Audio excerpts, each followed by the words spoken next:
Assalamu alaikum. Today I'm going to explain the example of closed line integral. We have two paths P0 to P1 first path and P1 to P0 second path. First path में हम integrate करेंगे with respect to x and second path में integrate करेंगे with respect to y. Direction हमें ज़रूर mention करनी होगी कि हम किस डायरेक्शन में मूव करें, first direction and second direction. हमारे पास जो फर्स्ट पाथ है उसमें इक्वेशन गिवन है y is equal to x square. y is equal to x square हमने डिफरेंशिएट किया with respect to x. dy is equal to x dx. dy is replaced by 2x dx and y is replaced by x square. हमने replacement कर दी. Replace करने के बाद जो हमारे पास वैल्यूज आई x plus x square plus 2x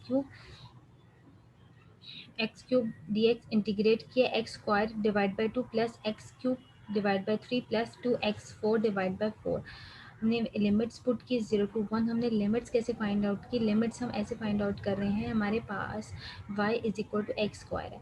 अगर हम फर्स्ट इनिशियल लिमिट पुट करते हैं तो 0 आता है and then second limit put करेंगे तो 1 आएगा. It's mean 0 to 1. 1 it's called final limits and 0 it's called initial limits. 1/2 plus 1/3 plus 1/2 को सॉल्व किया तो हमारे पास वैल्यू आ गई 2/3. Sorry 1/2 plus 1/3 plus 1/2. हम इनको सॉल्व कर लेते हैं. जब हमने इनको सॉल्व किया तो हमारे पास 1/2 plus 1/2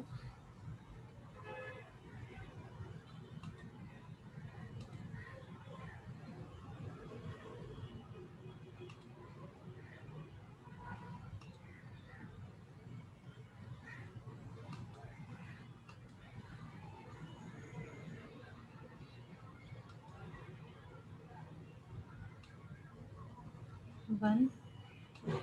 1/2 plus 1/2 is equal to 1 plus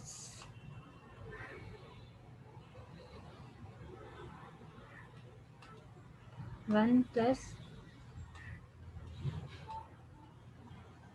1/3 is equal to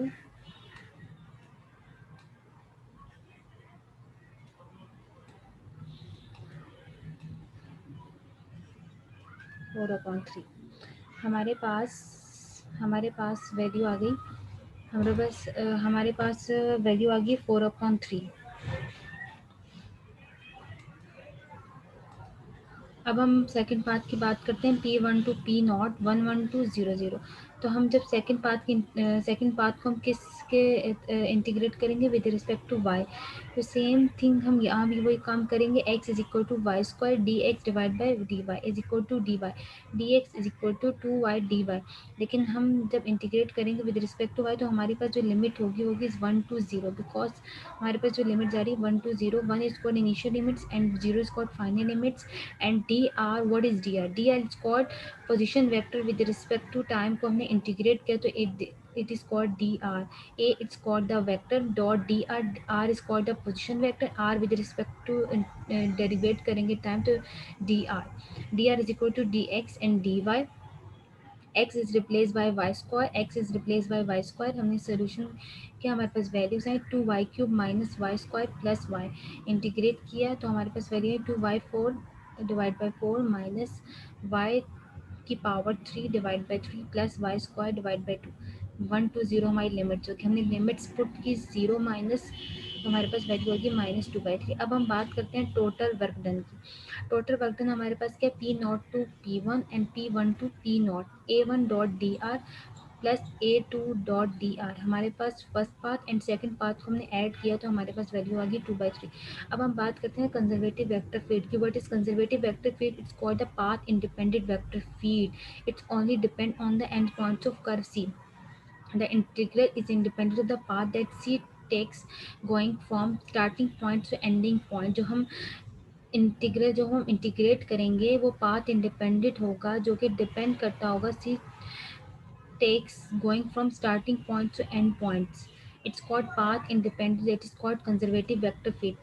हम इसकी कंडीशन के बारे में डिस्कशन कर लेते हैं. Del cross F is equal to 0 and F is equal to del operator of phi. Means अगर हमारा कोई भी vector field is equal to gradient of scalar field के इक्वल हो जाता है, तो हम उसको बोलते हैं कि जो हमारा एफ है it's called a conservative vector field. अब हम इसको इस फिगर के थ्रू समझते हैं कि हमारा कंजर्वेटिव वेक्टर फील्ड क्या होगा। अब हमारे पास दो कर्व है, हम इंटीग्रेट कर रहे हैं with respect to along C1, हम इंटीग्रेट कर रहे हैं अलोंग C1। हमारे पास first curve along C1 and second integral along C2, दोनों एक इक्वालिटी के साइन में शो हो रहे हैं कि जो हमारा C1 कर्व है वो इक्वल है C2 के इक्वालिटी के, क्योंकि अगर हम ये हमें ये शो कर रहे हैं along C1 and along C2, हमने दो कर्व को दोनों के इक्वालिटी के इक्वल ले लिया। अब हम अगर हम इक्वालिटी को अगर हम ये पॉजिटिव है लेफ्ट साइड पे जाएगा तो नेगेटिव साइन शो हो जाएगा, हम इसको कंसिडर कर देते हैं कि हमारी फर्स्ट इक्वेशन है ए। अब हम बात करते हैं C1 की। जब हम बात कर रहे हैं C1 की, तो अगर हम अलोंग सी, हमने पहले लाइन में क्या होता है लाइन इंटीग्रल अलोंग C1, अगर हम C1 के थ्रू मूव कर रहे हैं, जब हम C2 के कर्व पे जा रहे हैं तो हमारी जो डायरेक्शन होगी वो इन एरो से बिल्कुल रिवर्स हो जाएगी। रिवर्स हो जाएगी मीन्स नेगेटिव ऑफ साइन चली जाएगी, तो हमारा जो C2 का कर्व होगा वो minus of integral F dot d are minus of C2 curve के इक्वल हो जाएगा, जिसको हमने कंसिडर कर दिया फर्स्ट इक्वेशन। अब हमारे पास ये चीज़ शो हो रही, हम दोनों बोथ साइड पर नेगेटिव साइन मल्टीप्लाई करा दे तो हमारे पास ये चीज़ आ जाएगी। अब हमारे पास क्या है कि हमारे पास negative of integral of C2 F dot d r किसके इक्वल हो गया, ये चीज़ हमारे पास आ गई, किसके इक्वल है minus of curve C2 F dot d are. Means हम इंटीग्रेट, हमारे पास ये प्रॉपर्टी भी है कि अगर हम जब रिवर्स डायरेक्शन में मूव करते हैं तो हमारे पास जो माइनस C2 हम उसको बाहर इंटीग्रल के आउटसाइड लिखते हैं, तो ये एक प्रॉपर्टी भी शो होती है। तो हम ये प्रॉपर्टी को यहाँ यूज़ करेंगे तो हमारे पास ये कंडीशन आ जाएगी plus minus of C2 F dot d r. हमारे पास ये अब पूरा जो हम अगर हम इन दो कर्व्स को C1 and minus of C2 curve को ऐड करेंगे तो हमारे पास ये क्लोज्ड कर्व बन जाएगा F dot d are C1 plus minus of C2। Minus of C2 हमें ये बता रहा है कि हम अपोजिट डायरेक्शन में गए हैं, तो that is called minus of C2। The line integral from one point to another is independent of the path. Independent path का मतलब यही है कि हमारी मर्जी, हम जहाँ से मूव कर, अगर हम यहाँ से मूव करके जा रहे हैं तो ये रिवर्स डायरेक्शन में, अगर हम यहाँ से मूव करके जाएंगे तो हमारी ये रिवर्स डायरेक्शन हो जाएगी। तो that is called conservative vector field because of the part, that's what we got from, and because of the closed loop line integral is also closed line integral। हमारा closed line integral is equal to 0 के equal होता है, that is called conservative vector field। हम path independent के move करके हम closed line integral पे आके हमने स्टॉप कर दिया। Okay, thank you.